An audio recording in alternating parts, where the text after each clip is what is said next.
Chapitre sur les multiples diviseurs et PGCD, savoir-faire et rédiger.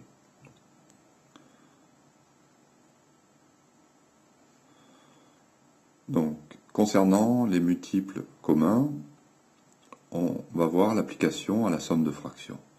Avant, pour ajouter deux fractions de dénominateurs différents, on avait directement un dénominateur commun en effectuant le produit des deux dénominateurs. Ici, par exemple, 9 fois 6. Et en effet, 9 fois 6 est un multiple commun à 9 et à 6. On avait commencé à voir que l'on pouvait trouver des nombres, des dénominateurs, c'est-à-dire des multiples communs à 9 et à 6, plus petits que 9 fois 6. Donc maintenant, en troisième, ça va être systématique. On va chercher donc le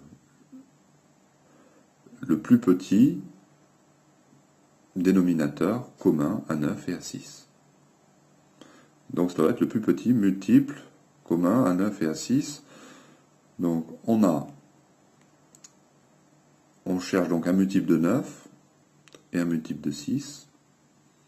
Un multiple de 9, c'est-à-dire un nombre qui est dans la table de 9, qui soit aussi dans la table de 6. Eh bien, 18, c'est 9 fois 2, et c'est 6 fois 3. Donc c'est un multiple de 9 et de 6. 18 est un multiple commun à 6 et à 9. Donc 18 est le dénominateur commun à 6 et à 9. Et c'est plus petit que 6 fois 9.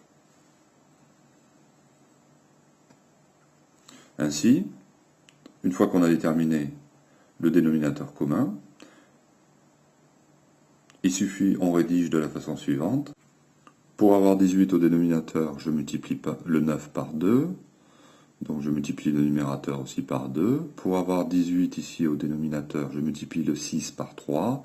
Donc je multiplie le 5 aussi par 3. Et je continue ensuite mon addition de fractions. PGCD maintenant par l'algorithme des différences. Une propriété du cours nous dit que le PGCD de A et de B est égal au PGCD du plus petit des deux nombres et de la différence des deux nombres. Ainsi, si l'on veut calculer le PGCD de 76 et de 48. Ici, PGCD de 76 et de 48. On effectue la différence donc du plus grand et du plus petit. 76 moins 48, ça fait 28. Donc c'est égal à quoi? Au plus petit entre 76 et 48, 48, et de la différence 28. Et on continue. Le PGCD de 48 et de 28 est égal à quoi? Donc on fait la différence de 48 et de 28, ça fait 20. Donc c'est égal au PGCD du plus petit, 28 et de 20. Le PGCD de 28 et de 20, on fait la différence 28 et 20, ça fait 8. Donc c'est égal au PGCD de 20 et de 8. Le PGCD de 20 et de 8, c'est égal au PGCD de 8 et de quoi? La différence entre 20 et 8, c'est 12. Le PGCD de 12 et de 8, je mets toujours le grand nombre en premier,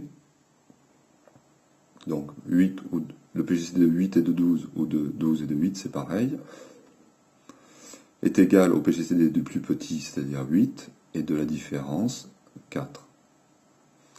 Le PGCD de 8 et de 4 est égal au PGCD de 4, le plus petit, 8 moins 4, ça fait 4, et de 4 et de 4.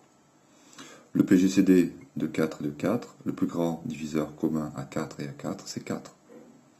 Ainsi, je peux conclure que le PGCD de 76 et de 48 est égal à 4. La rédaction de cette méthode, parce qu'on appelle l'algorithme des différences, eh bien, on garde ici les soustractions, mais ici, on va écrire à chaque fois l'égalité des PGCD. Ici, PGCD de 76,48 est égal à PGCD de 48 et de 28, est égal, etc., égal, jusqu'au PGCD de 4 et de 4, ça fait 4. Et la conclusion.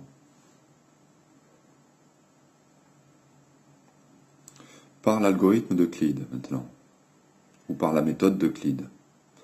Donc on se sert de la division euclidienne de A par B, avec le R, qui est le reste. Donc le PGCD de A et de B, c'est le plus petit, encore une fois, et le reste de la division euclidienne.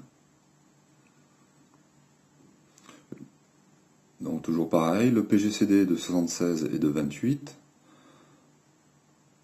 Pour ça, il faut faire la division euclidienne de 76 par 28. C'est 76 est égal à 28 fois 2 plus 20. On peut très bien poser la division, on obtient ceci. En ligne, elle est écrite comme ça. Donc c'est égal au PGCD de 28, le plus petit, et du reste 20. Le PGCD de 28 et de 20, c'est égal à 20, et du reste de la division euclidienne de 28 par 20, c'est-à-dire 8. Le PGCD de 20 et de 8, c'est le PGCD de 8 et du reste de la division euclidienne de 20 par 8, c'est-à-dire 4. Et le PGCD de 8 et de 4, comme 8 est un multiple de 4, le PGCD est égal à 4, au plus petit. Ainsi, le PGCD de 76 et de 28 est égal à 4. Comment on rédige ceci? On garde ici les divisions euclidiennes en ligne, ou on les pose, peu importe, et après on écrit ici l'égalité des PGCD. Ainsi, on écrirait ça, que le PGCD de 76 et de 28 est égal au PGCD de 28 et de 20, qui est égal au PGCD de 20 et de 8, qui est égal au PGCD de 8 et de 4, qui est égal à 4. Par cet exemple, on voit que la méthode par l'algorithme d'Euclide est quand même généralement plus rapide que l'algorithme des différences. Il y a moins d'opérations à faire, mais les opérations sont plus compliquées puisque c'est des divisions, alors que l'autre c'est des différences. Réduire une fraction. On veut réduire 28 sur 76. Donc on se pose la question, quel est le PGCD de 76 et de 28? On l'a vu, c'est 4. Donc qu'est-ce qu'on va faire? On va diviser en haut numérateur et dénominateur par ce PGCD, c'est-à-dire 4. 28 divisé par 4, ça fait 7, et 76 divisé par 4, ça fait 19. On rédigera quoi? Eh bien, seulement ça, c'est-à-dire 28 sur 76 est égal à sa forme réduite, 7 sur 19. Le calcul de la forme réduite est mental. C'est-à-dire que mentalement, je vais faire la division par 4 du numérateur et du dénominateur. Une remarque, on a pu réduire la fraction parce que le PGCD de 76 et de 28 était différent de 1. Si ici on avait trouvé que le PGCD du numérateur et du dénominateur était égal à 1, j'aurais conclu que la fraction n'est pas réductible, c'est-à-dire qu'elle est irréductible.